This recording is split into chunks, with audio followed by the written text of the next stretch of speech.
जैव विविधता शब्द डब्ल्यू.जी. रोजेन ने 1985 में दिया, जबकि जैव विविधता शब्द की संकल्पना विल्सन ने 1986 में दिया।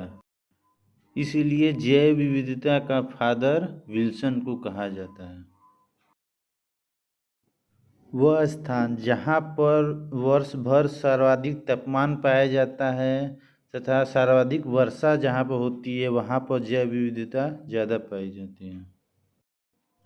जैव विविधता के क्षेत्र। पृथ्वी पर सर्वाधिक जैव विविधता वाला स्थान भूमध्य रेखा या विषुवत रेखा है। पृथ्वी पर सर्वाधिक जैव विविधता वाला क्षेत्र उष्णकटिबंधीय क्षेत्र है।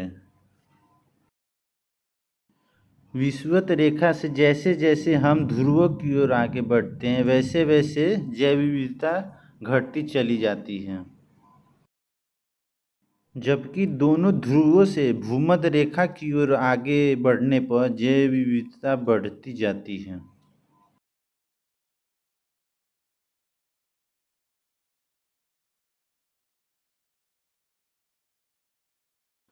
भारत में सर्वाधिक जैव विविधता वाला स्थान केरल की शांत घाटी है, जबकि भारत में सर्वाधिक जैव विविधता वाला क्षेत्र पश्चिमी घाट क्षेत्र है।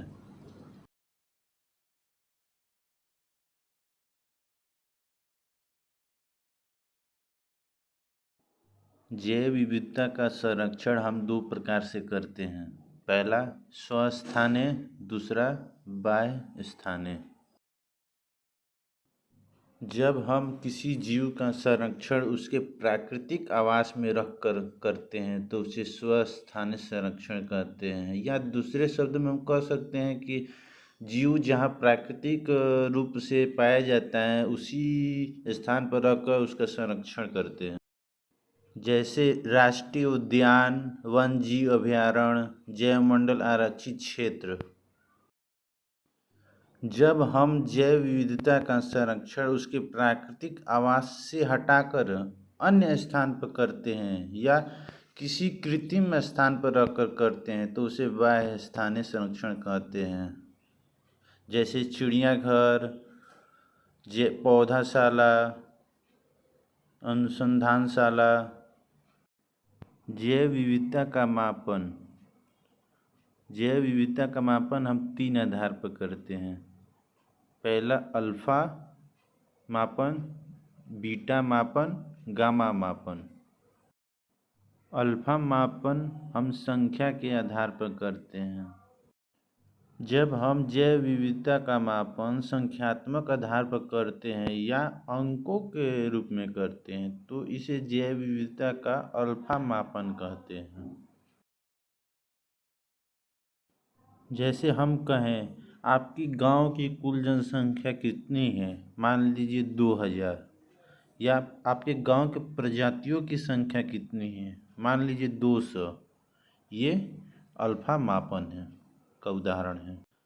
बीटा मापन। बीटा मापन हम संरचना या विशेषता के आधार पर करते हैं।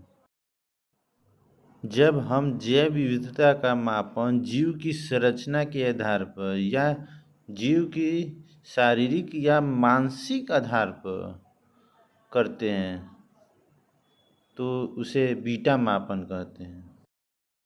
जैसे रमेश बहुत बुद्धिमान लड़का है तो ये बुद्धिमान जो है मानसिक विशेषता इसको बता रहा है। हमारी शरीर की लंबाई आपसे अधिक है, यहाँ पर शारीरिक विशेषता बता रहा है। गामा मापन। गामा मापन में हम संपूर्ण मापन करते हैं।